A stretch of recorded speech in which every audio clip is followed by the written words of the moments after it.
Assalamualaikum warahmatullahi wabarakatuh. Di sini saya akan menjelaskan materi perpajakan internasional mengenai Reforming CFC Rules in Indonesia Comparative Study with German oleh Leonardi Rian Andika dan Laras Riza Amandari oleh kelompok 7 yang beranggotakan saya sendiri Syifa Salsabila Zahar Anissa, Agnes Sweet, Erika Amanda, dan Mega Devi.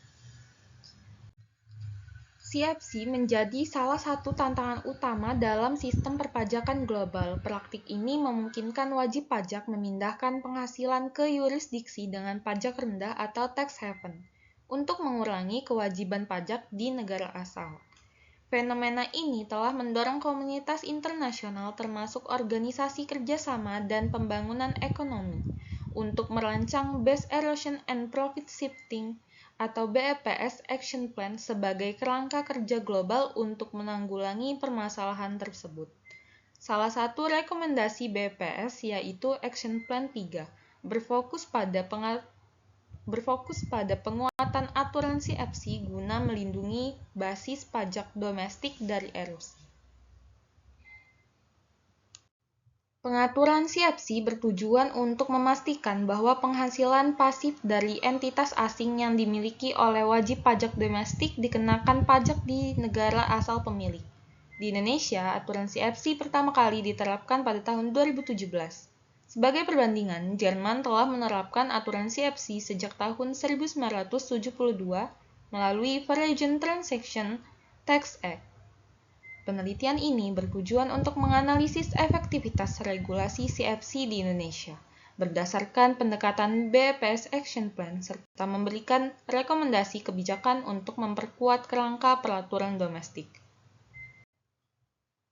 Metode yang digunakan dalam penelitian ini menggunakan pendekatan yuridis normatif dengan menganalisis data sekunder dari regulasi hukum dan literatur. Fokus penelitian mencakup 3 aspek. Yang pertama yaitu definisi kontrol, yang kedua kualifikasi penghasilan, yang ketiga metode penghindaran pajak berganda. Hasil dan pembahasan. 1. Efektivitas aturan di Indonesia. A. PMK 93-PMK 03-2019 membatasi dividen fiktif hanya ada penghasilan pasif tertentu seperti dividen, bunga, royalti, sewa, dan keuntungan atas aset pasif. B. Aturan ini bertujuan untuk menyelaraskan kebijakan domestik dengan rekomendasi Base Erosion and Profit Shifting atau BEPS, Action Plan 3 dari OECD. C. Namun, penerapan di lapangan menghadapi tantangan dalam pengawasan dan kepatuhan wajib pajak. 2. Perbandingan dengan Jerman. A. Jerman memiliki pengaturan CFC lebih rinci melalui Foreign Transaction Tax Act 1972 yang memberikan kepastian hukum tinggi. B. Mekanisme pelaporan, definisi kontrol, dan kualifikasi penghasilan diatur lebih tegas sehingga mengurangi risiko penghindaran pajak. C. Sistem Jerman lebih efektif karena didukung oleh sistem perpajakan yang transparan dan kepatuhan tinggi. 3. Rekomendasi kebijakan. Penelitian menyarankan perbaikan regulasi di Indonesia seperti A. Memperkuat definisi kontrol untuk mencakup hubungan kepemilikan yang lebih kompleks. B. Meningkatkan kerangka pengawasan terhadap pelaporan pajak. C. Mengembangkan kerjasama internasional untuk mengurangi risiko penghindaran pajak. Studi kasus. Efektivitas regulasi CFC dalam mencegah penghindaran pajak di Indonesia. 1. Deskripsi kasus. Perusahaan X merupakan sebuah perusahaan multinasional yang berbasis di Indonesia. Memiliki anak perusahaan subsidiari yang terdaftar di negara bebas pajak tax haven. Anak perusahaan ini tidak melakukan aktivitas operasional yang signifikan, tetapi menghasilkan pendapatan pasif dari dividen, royalti, dan bunga hasil investasi aset finansial. Pendapatan tersebut tidak dilaporkan sebagai penghasilan kena pajak di Indonesia dengan alasan bahwa pendapatan tersebut masih berada di yurisdiksi asing dan belum direpatriasi. Untuk menghindari pengenaan pajak, perusahaan X menunda repatriasi pendapatan tersebut ke Indonesia hingga waktu yang tidak ditentukan. Strategi ini memanfaatkan celah dalam pengaturan lama yang tidak secara tegas mengatur penghasilan pasif yang dimiliki entitas CFC. Baik, di sini saya akan melanjutkan presentasi dari Erika.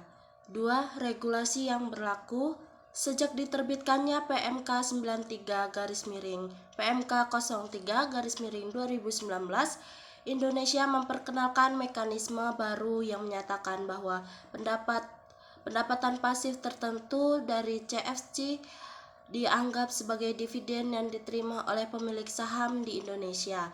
Meskipun pendapatan tersebut belum direpatriasi, jenis pendapatan yang diatur mencakup A. Dividen, B. Bunga, C. Royalti, D. Pendapatan sewa dari aset tertentu, D. Keuntungan dari penjualan aset pasif.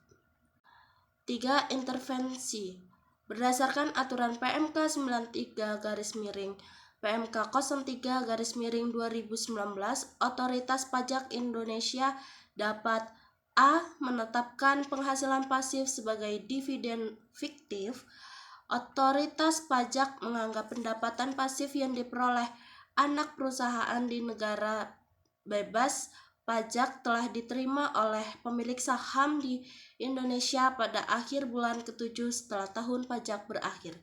B. Menggunakan informasi pajak internasional. Melalui pertukaran informasi pajak internasional, otoritas pajak mengakses laporan keuangan anak perusahaan X untuk mengidentifikasi jenis dan jumlah penghasilan pasif. C. Menghitung kewajiban pajak. Pendapatan pasif dari anak perusahaan dihitung ulang sebagai dividen fiktif yang dikenakan pajak penghasilan di Indonesia. Yang keempat, hasil. A. Peningkatan kepatuhan. Perusahaan X melaporkan pendapatan pasif anak perusahaannya di SPT tahunan untuk menghindari sanksi. B. Penerimaan pajak yang meningkat.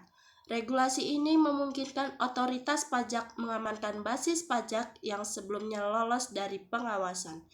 C. Efisiensi administrasi. Mekanisme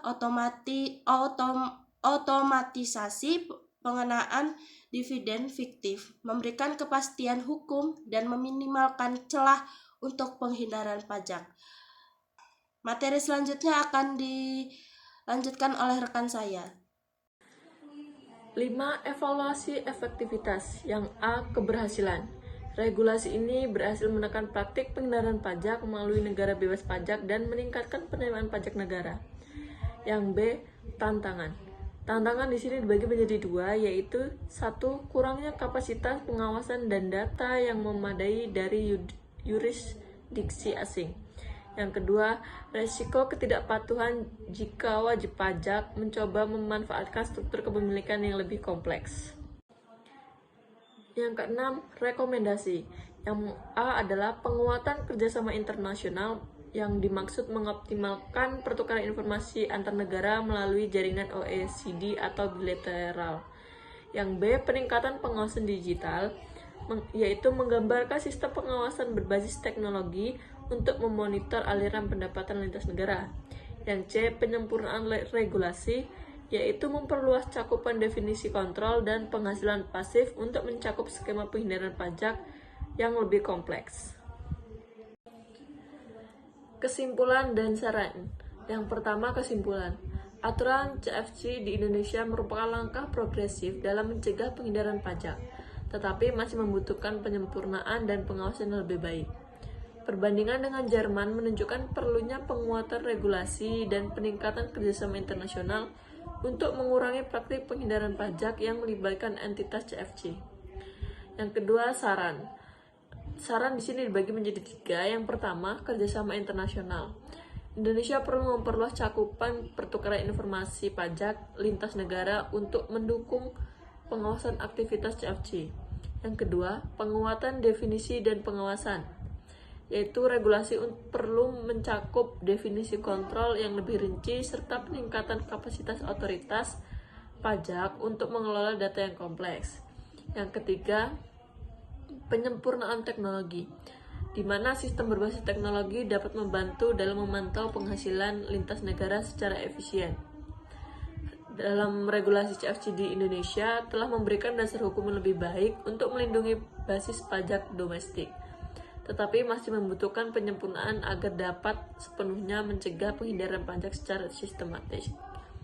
Pembelajaran dari kasus dan perbandingan internasional ini dapat menjadi dasar bagi reformasi yang lebih strategis. Sekian presentasi dari kelompok kami. Apabila ada salah kata atau salah ucap, kami mohon maaf. Terima kasih. Wassalamualaikum warahmatullahi wabarakatuh.